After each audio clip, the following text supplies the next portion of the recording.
আজকের এই ভিডিওটা দেখলে তোমরা অবাক হয়ে যেতে পারো, তার কারণ স্বয়ং সালমান খানও অবাক হয়ে গেছে। সে এখন কি করবে খুঁজে পাচ্ছে না। সামনে ঈদ, আর ঈদে সব থেকে বড় মুভি সিকান্দারের রিলিজ আছে, আর সেটা নিয়ে সিকান্দারের পুরো টিম খুব চিন্তায় আছে। কারণ সালমান খানও ভয়ের মধ্যে আছে, তার টিম ভয়ের মধ্যে আছে, পুরো সিকান্দারের টিমের মধ্যে মানে একটা নিজেদের মধ্যে একটা ভয় কাজ করছে। তার কারণ হচ্ছে এবারের ঈদে বাংলা সিনেমা আমাদের মোস্ট অ্যাভয়েডেড একটা ফিল্ম, যেটার জন্য বহু প্রতীক্ষিত একটা ফিল্ম, যেটা হচ্ছে সিনেমা হলে রিলিজ করবে ঈদে, সেটা হচ্ছে লর্ড বনির ভালোবাসা.com, হাঙ্গামা.com।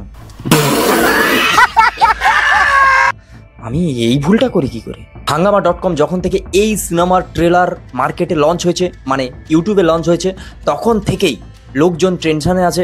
তার কারণ ঈদে প্রচুর সিনেমা আসছে। সবাই যেন বাংলাদেশ থেকে বরবাদ আসছে, জঙ্গি আসছে, দাগি আসছে। এগুলো সব অপরাধীর নাম বললাম মনে হচ্ছে। না, এগুলো সব সিনেমার নাম, ঠিক আছে? যতক্ষণ থেকে আমি হাঙ্গামা.com-এর এই ট্রেলারটা দেখেছি, ততক্ষণ থেকে আমার ঘুম হচ্ছে না। তার কারণ তোমাদের সঙ্গে যতক্ষণ না শেয়ার করছি ব্যাপারটা, ততক্ষণ নিজেও মেনে নিতে পারছি না এরকম একটা ব্যাপার। লর্ড বনি আর কৌশানী, ওম সাহানি আর শ্রাবন্তী, ফাটাফাটি কম্বিনেশনের, ফাটাফাটি একটা ড্রামাটিক রোম্যান্টিক কমেডি ফিল্ম, ফাটাফাটি কমেডি। তবে এই সিনেমায় দেখতে পাওয়া যাবে খরাজ মুখার্জিকে, রজতাভ দত্তকে। ভাই হ্যাটস অফ, কারণ দুজনের কাজ ভাই কোনো কথা হবে না। তবে ওম সাহানির হচ্ছে কমেডি টাইমিংটাও ভালো, খারাপ নয়। কিন্তু এই মুভিতে আছে লর্ড বনির সিনেমা সবাই জানো তোমরা, হচ্ছে লর্ড বনি হচ্ছে লিডিং হিরো। আমি খারাপ বলছি না, এই সবাই সবসময় খারাপ বলাটা না ঠিক না। হ্যাঁ, হাঙ্গামা.com এই সিনেমাটা হচ্ছে সিনেমা হলে আসছে, ঈদে রিলিজ করছে। আর ঈদে কম্পিটিশন দিচ্ছে কার সঙ্গে? সিকান্দারের সঙ্গে।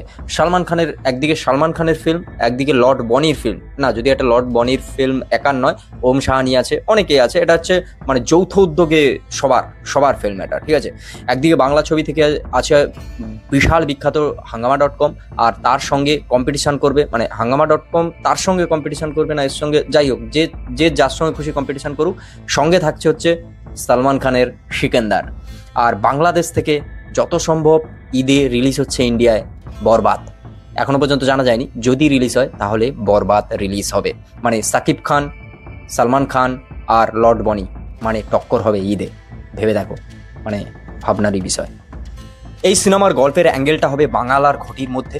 বাঙাল আর ঘটির গল্প আমরা বহু সিনেমায় দেখে নিয়েছি, এই নিয়ে গল্প আমরা প্রচুর দেখে নিয়েছি। তবুও হাঙ্গামা.com, আমি সবসময় ভালোবাসা.com বলছি, যাই হোক, হাঙ্গামা.com এই সিনেমায় হচ্ছে সব থেকে ভালো একটা স্টোরি এই বাঙাল আর ঘটি, ঠিক আছে? বাঙাল আর ঘটির মধ্যে যে মিলন, যে প্রেম, সেগুলো নিয়েই দেখানো হবে। এখানে একটা কমেডি অ্যাঙ্গেল বিভৎস আছে, মানে মুভিটাই তো কমেডি। আর সব থেকে বড় ব্যাপার হচ্ছে এখানে ইস্টবেঙ্গল মোহনবাগান বাঙাল ঘটির গল্প আসবে, ইস্টবেঙ্গল মোহনবাগান অ্যাঙ্গেল এই ব্যাপারটা আসবে না, এটা ঠিক নয়। আসছে বেশ ভালো, সব গল্পের মধ্যেই আছে, কোনো চাপ নেই। তবে এখানে হচ্ছে মুভিটা যদি চলে, সেটা হচ্ছে মানে এখানে খরাজ মুখার্জি আর আমাদের হচ্ছে রজতাভ দত্তর একটা বেশ কেমিস্ট্রি, এখানে একটা ব্যাপার দেখার আছে। এই জিনিসটা একটা পুরো সিনেমার মধ্যে আমি যেটা বুঝলাম, এই দুজনের একটা মানে সামনাসামনি যে কমেডি টাইমিংটা, এটা দেখার আছে। এবার তোমরা দেখো যে ঈদে কোন মুভিটা তোমরা দেখবে। অবশ্যই এই সব সিনেমা, এই যে বাঙাল ঘটি, এটা নিয়ে গল্প, এবার এদের যে মিল হবে কিনা, হবে কিনা, তবে এইসব সিনেমায় হচ্ছে লাস্টে হ্যাপি এন্ডিংই হয়। এটা প্রেডিক্টেবল একটা গল্প, এটা এন্টারটেনিং, ভালো। তবে এই সিনেমাটা যে অ্যাঙ্গেলের বা যেরকম ধরনের, এই সিনেমাটা হচ্ছে ওই মিঠুন চক্রবর্তীর হাঙ্গামা মুভিটা যখন রিলিজ হয়েছিল, সেই সময়কারের মতোই গল্প। সেই সময়কার যদি এই মুভিটা আসতো, তাহলে হয়তো সুপার ডুপার হিট হতো, ওটা তখন হতোই, এটা শিওর। আর এখনকার দিনে যেহেতু কমেডি মুভি, স্ক্রিপ্ট মারাত্মক হতে হবে, টাইমিং মারাত্মক হতে হবে, আর কন্টেন্ট জবরদস্ত হতে হবে, না হলে কমেডিতে ওয়ার্ক করা খুব কঠিন। তবে যাই হোক, দেখার এই সিনেমাটা কেমন হয়। তো চলো দেখা হচ্ছে নেক্সট ভিডিও। ততক্ষণ যেন like, comment, share and subscribe my YouTube channel. Lord Bonny আসছে ঈদে।